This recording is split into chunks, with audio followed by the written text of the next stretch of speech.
আসসালামু আলাইকুম।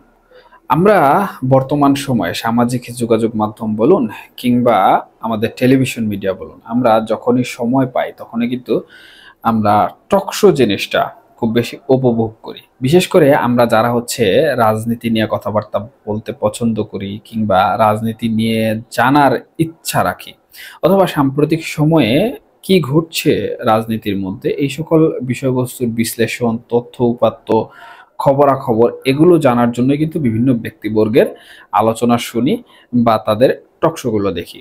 এখন টকশোর মধ্যে কিন্তু বাংলাদেশে বর্তমান সময়ে দুটি ক্যাটাগরি আমরা লক্ষ্য করি। প্রথম ক্যাটাগরি হচ্ছে টিভি টকশো, যেখানে মুখোমুখি ব্যক্তিবর্গরা উপস্থিত হন, উপস্থাপক থাকেন। আপনারা সবাই জানেন টিভি টকশো গুলো কিরকম হয়, কিন্তু মূল থিম হচ্ছে এই টিভি টকশোর মধ্যে একটা নির্দিষ্ট বাউন্ডারি থাকে তাদের কথাবার্তার এবং তাদের শালীনতা অশালীনতা। ওখানে কিন্তু ইচ্ছা করে কেউ কাউকে কারো মা বাবা তুলে গালি দিতে পারে না, কিন্তু সামাজিক যোগাযোগ মাধ্যমে যে টকশো গুলো হয়, বিশেষ করে লাইভে বা ভার্চুয়ালি যে টকশো গুলো হয়, একজন ভারত থেকে যুক্ত হয়েছেন, আরেকজন ফ্রান্স থেকে যুক্ত হয়েছেন, আরেকজন লন্ডন থেকে যুক্ত হয়েছেন। বিভিন্ন দলের অ্যাক্টিভিস্টদের বিভিন্ন স্টাইলে তারা টকশো করে থাকেন। তো তারা যখন এই টকশো গুলো করেন, তো এই টকশো গুলো আমরা দেখি মূলত তাদের কাছ থেকে বিভিন্ন আপডেট খবর পাওয়ার জন্য, সেটা হোক পলিটিক্যাল, সেটা হোক আমাদের কোনো পার্টির, অথবা কোনো ব্যক্তিগত বিষয়। যদিও ব্যক্তিগত বিষয় নিয়ে আসলে মানুষের খুব একটা ইন্টারেস্ট থাকে না, সচরাচর রাজনৈতিক খোঁজখবর নেওয়ার জন্যই তারা এই টকশো গুলো দেখে। কিন্তু এই টকশো গুলোর মূল বিষয় হচ্ছে এখানে কোনো বাউন্ডারি থাকে না, কোনো লিমিট থাকে না। তারা তাদের ইচ্ছে মতো যে কোনো বিষয় নিয়ে তারা কথাবার্তা বলেন এবং আমরাও সেগুলো খুব ভালোভাবে শুনি এবং খাই। তো এখানে দেখবেন যে সামাজিক যোগাযোগ মাধ্যমের টকশো গুলোতে দেখা যাচ্ছে একজন আরেকজনের মা, বোন, বাপ, ভাই তুলে বিভিন্ন ধরনের গালাগালিও কিন্তু অনেক সময় করে ফেলে। এই বিষয়টা যখন যাকে নিয়ে করা হয় সে আবার একটা পাল্টা রিয়াকশন দেয়, কন্ট্রোভার্সি যেটাকে বলে। এই কন্ট্রোভার্সির কারণে দেখা যাচ্ছে যে আমাদের সমাজের বা আমাদের পলিটিক্যাল বিভিন্ন বিষয়বস্তু জড়িয়ে পড়ে এবং একটা বাজে এফেক্ট পড়ে আমাদের জেনারেশনের মধ্যে। তো যাই হোক, এফেক্ট পড়ুক বা না পড়ুক, কার কি হলো না হলো, এটা আসলে বর্তমান সমাজের মানুষজন খুব একটা চিন্তা করে না। সবাই যার যার তার তার বিষয়বস্তু নিয়েই ব্যস্ত আছে। তো যে কথাটা বলছিলাম, এই যে ভার্চুয়াল টকশোগুলো হয়, এই টকশোগুলোতে যেমন বিভিন্ন শালীন অশালীন কথাবার্তা হয়, ঠিক একইভাবে বিভিন্ন ধরনের আজগুবি কথাবার্তা হয়। এবং সেই আজগুবি কথাবার্তার প্রতিফলন কিন্তু আওয়ামী লীগ সরকারের পতনের পর থেকে, অন্তর্বর্তীকালীন সরকার যখন গঠিত হলো তখন থেকে আমরা শুনতে পাচ্ছি। এবং দীর্ঘ ১ বছর চলে গেলেও আমরা কিন্তু সেই ক্রাইটেরিয়ার কথাবার্তা থেকে এখনো বের হতে পারিনি। এবং সব থেকে ইম্পর্টেন্ট যেটা, সেটা হচ্ছে আওয়ামী অ্যাক্টিভিস্ট যারা দেশের বাইরে রয়েছেন, তারা দেশের ভিতরে যারা রয়েছেন, তারাও টুকটাক আছেন আওয়ামী লীগ পন্থী অ্যাক্টিভিস্ট। তো তারা সব থেকে বেশি যে বিষয়টি কথা বললেন বা এখনো বলেন, সেটি হচ্ছে ইউনূস সরকারের পতন হয়ে যাবে, ইউনূস সরকারের বিদায় হয়ে যাবে, বড় পরিবর্তন এসে যাবে, এই সেনাপ্রধান এটা হয়ে যাচ্ছে, এই মানে এই ধরনের বিভিন্ন ধরনের কথাবার্তা। তো তাদের, আমি যারা বিশ্লেষণ করেন তাদের কথা বলছি না, বিশ্লেষণ যারা করেন তারা একটা তথ্যের উপর ভিত্তি করে সেটা বিশ্লেষণ করেন এবং পজিটিভ নেগেটিভ দুটা দিক তারা তুলে ধরেন।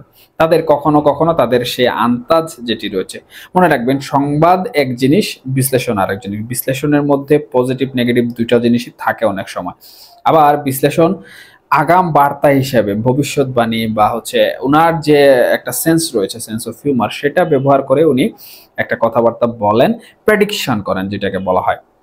তো সেই প্রডিকশন বা ভবিষ্যৎবাণী অনেক সময় মিলবে, অনেক সময় মিলবে না। তবে একদমই যে অমিল হয়ে যাবে তাও কিন্তু নয়। যে কথাবার্তাগুলা বিশ্লেষণ করবেন সেই কথাবার্তাগুলোর মধ্যে দেখা যাচ্ছে যে অনেক সময় 50-50ও হয়ে যেতে পারে। কিন্তু সংবাদ বিষয়টা হচ্ছে আপনার সম্পূর্ণরূপে তথ্যের উপর ভিত্তি করে একটা প্রচার করা। কিন্তু এই দুইটা বিষয়ের সাথে কিন্তু এই যে টকশোদের মধ্যে বা টকশোর মধ্যে যে কথাবার্তাগুলো বলা হয়, যে উদ্ভট কথাবার্তা, এগুলো আসলে কোনোভাবেই এগুলার মিল নেই। দেখা যাচ্ছে যে রাতে আমরা শুনে ঘুমালাম যে পরের দিন সকালে এটা হয়ে যাবে, এবং 5 আগস্ট 2024-এর পর থেকে এই বিষয়গুলো কিন্তু আমরা সব থেকে বেশি শুনি। এবং সকালে ঘুম থেকে উঠে দেখলাম যে কোনো পরিবর্তন হয়নি। তাহলে যে মানুষটা এটা শুনলো তার মধ্যে এক ধরনের বিরূপ প্রতিক্রিয়া সৃষ্টি হবে এবং সে তার যে একটা মোটিভেশন রয়েছে সেই মোটিভেশনটা হারিয়ে ফেলবে। আমি এখানে কারো মোটিভেশন বাড়ানোর জন্য আসিনি, আমি জাস্ট বাস্তবতাটুকু তুলে ধরার জন্য এসেছি। তো এই যে পরিবর্তন হয়ে যাবে, এই হয়ে যাবে, সেই হয়ে যাবে, ইউনূস সরকার থাকবে না, ইউনূস সরকার ভেঙে যাবে, এই কথাবার্তাগুলো কিন্তু কখনোই সত্যি প্রমাণিত হয়নি এবং অদূর ভবিষ্যতে সত্যি প্রমাণিত হওয়ার চান্স রয়েছে, তবে আদৌ সেটা হবে কিনা এটা নিয়েও বিভিন্ন ধরনের সন্দেহ রয়েছে। তবে এবার মনে হচ্ছে যে একটি বড় পরিবর্তন হবে এবং এই যে অন্তর্বর্তীকালীন সরকার রয়েছে, এই অন্তর্বর্তীকালীন সরকার কিছুটা হলেও একটা পরিবর্তনের মুখ দেখবে। ইতিমধ্যে আমরা দেখেছি যে শেখ হাসিনা উনি সম্প্রতি একটি অডিও বার্তা, যদিও 5 আগস্টের পরবর্তী সময় শেখ হাসিনার অডিও বার্তাগুলোই আমরা সামাজিক যোগাযোগ মাধ্যমে দেখছি, তবে এবার শেখ হাসিনা যে অডিও বার্তা দিয়েছেন সেটি কিছুটা হলেও ব্যতিক্রম বলছে, কারণ শেখ হাসিনা এবার বলেছেন যে তিনি অন্তর্বর্তীকালীন সরকার অথবা আমাদের অন্তর্বর্তীকালীন সরকারের যিনি প্রধান উপদেষ্টা রয়েছেন ডক্টর মোহাম্মদ ইউনূস, উনাকে বলেছেন, মানে উনার উদ্দেশ্যে বলেছেন যেন ডক্টর মোহাম্মদ ইউনূস একটি অন্তর্বর্তীকালীন সরকার দেয় এবং অন্তর্বর্তীকালীন সরকার দিলে আওয়ামী লীগ বা শেখ হাসিনা উনি নির্বাচন করতে চান। এখন নির্বাচন করতে পারা না পারা সেটা আসলে পরবর্তীতে দেখার বিষয়, যে সরকার কিভাবে দেখবে, জনগণ কিভাবে দেখবে, আওয়ামী লীগ বিষয়টাকে কিভাবে নেবে, এটা একটু দূরের বিষয়। কিন্তু যে শেখ হাসিনা মানে ডক্টর মোহাম্মদ ইউনূসের অন্তর্বর্তীকালীন সরকারকে সবসময় জঙ্গি বলে আসছেন, দখলদার বলে আসছেন এবং বলছেন যে ওনারা মানেন না, সেই শেখ হাসিনাই যখন বলছেন যে অন্তর্বর্তীকালীন সরকারের অধীনে নির্বাচনে যেতে চান, তবে তত্ত্বাবধায়ক সরকার ফর্ম করতে হবে। তো এটা কিন্তু একটা পজিটিভ দিক এবং এটি বলার পেছনে একটি কারণ হতে পারে যে যদি এই অন্তর্বর্তীকালীন সরকার পরিবর্তিত হয়ে একটি তত্ত্বাবধায়ক সরকারের রূপ না নেয়, তাহলে আওয়ামী লীগ বা শেখ হাসিনা যিনি রয়েছেন ওনারা হয়তো একটা আন্দোলনের পরিকল্পনা করছেন কোনো একটা সিস্টেমে, আমার জানা নেই, তবে এ ধরনের একটা গ্যাঞ্জাম হওয়ার সম্ভাবনা রয়েছে। তো এদিকে এটা হচ্ছে শেখ হাসিনার যে বক্তব্য, সেই বক্তব্য, এই বক্তব্যের প্রতিফলন কি হবে সেটা অদূর ভবিষ্যতেই জানা যাবে, বর্তমান সময়ে জানা যাচ্ছে না, কারণ আওয়ামী লীগের কার্যক্রম এখনো নিষিদ্ধ রয়েছে, নিবন্ধনও তাদের স্থগিত রয়েছে, এগুলো অন্য ব্যাপার স্যাপার। তো এর পরবর্তীতে যেটা আসে সেটা হচ্ছে তত্ত্বাবধায়ক সরকারের দাবিতে বাংলাদেশের যে কতগুলো রাজনৈতিক দল রয়েছে তার প্রত্যেকটি রাজনৈতিক দলে কিন্তু এক হয়েছে এবং ইতিমধ্যে ঐকমত্য কমিশনের যিনি সহসভাপতি রয়েছেন আলী রিয়াজ, উনি কিন্তু এই বিষয়টি জানিয়েছেন যে সব রাজনৈতিক দলগুলো একমত হয়েছে এবং তারা সুপ্রিম কোর্টে জানিয়েছে বা সুপ্রিম কোর্টে তারা আবেদনও করেছে যে তত্ত্বাবধায়ক সরকার তারা বহাল চায়। এখন কথা হচ্ছে অন্তর্বর্তীকালীন সরকারের আমলেই তত্ত্বাবধায়ক সরকার যদি বহাল হয়ে যায় তাহলে তত্ত্বাবধায়ক সরকার ফর্ম হবে কিনা, বা যদি ফর্ম না হয় তাহলে নির্বাচন ডক্টর মোহাম্মদ ইউনূসের নেতৃত্বে পরিচালনা হবে কিনা। এখানে মূল পয়েন্ট হচ্ছে বাংলাদেশের রাজনৈতিক দলগুলো সংবিধানে পুনরায় তত্ত্বাবধায়ক সরকার বহালের আবেদন করেছে এবং 26শে আগস্ট এটি রায় হবে। যদি অবশ্যই এই রায়ে এটা পজিটিভ আসবে, নেগেটিভ হবে না, কারণ দেশে তো বারবার অন্তর্বর্তীকালীন সরকার আসবে না, বারবার বিপ্লব হবে না, তাই না?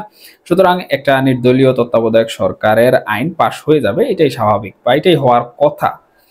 তো এটা হওয়ার পর দেখা যাচ্ছে যে তারা যদি পুনরায় অন্তর্বর্তীকালীন সরকারকে চাপ দেয় যে আমরা তত্ত্বাবধায়ক সরকারের মাধ্যমে নির্বাচন চাই, তাহলে দেখা যাচ্ছে যে এই যে সেপ্টেম্বর 3 মাস আগে নির্বাচন, তো ফেব্রুয়ারিতে 3 মাস আগে হয়তো একটি পরিবর্তন, মোটামুটি সেপ্টেম্বর মাসে দেখা যাচ্ছে যে একটা পরিবর্তন হয়তো বা চলে আসতে পারে, যে এই অন্তর্বর্তীকালীন সরকার একটা তত্ত্বাবধায়ক সরকারে রূপ নিতে পারে। কারণ হচ্ছে অন্তর্বর্তীকালীন সরকারের উপর বিভিন্ন ধরনের এলিগেশন আছে এবং সব থেকে বড় যে বিষয়টি সেটি হচ্ছে নির্দলীয় এবং তারা নিরপেক্ষ নয়, এমন কিন্তু আন্তর্জাতিক মহলও বিভিন্নভাবে বলছে, আবার বাংলাদেশের যারা রাজনীতিবিদ রয়েছেন তারাও বিভিন্নভাবে বলছেন। তো এখানে পলিটিক্যাল পার্টি যদি মনে করে যে আমাদের ঐক্যমতে এটাই হচ্ছে সমাধান যে একটা তত্ত্বাবধায়ক সরকার হোক, তাহলে কিন্তু পরিবর্তন সেপ্টেম্বরের দিকে হয়ে যাবে এবং তত্ত্বাবধায়ক সরকার 3 বছর দুঃখিত 3 মাস তাদের যে নির্বাচনী প্রক্রিয়া রয়েছে সেগুলো নির্বাচন কমিশনকে সাথে নিয়ে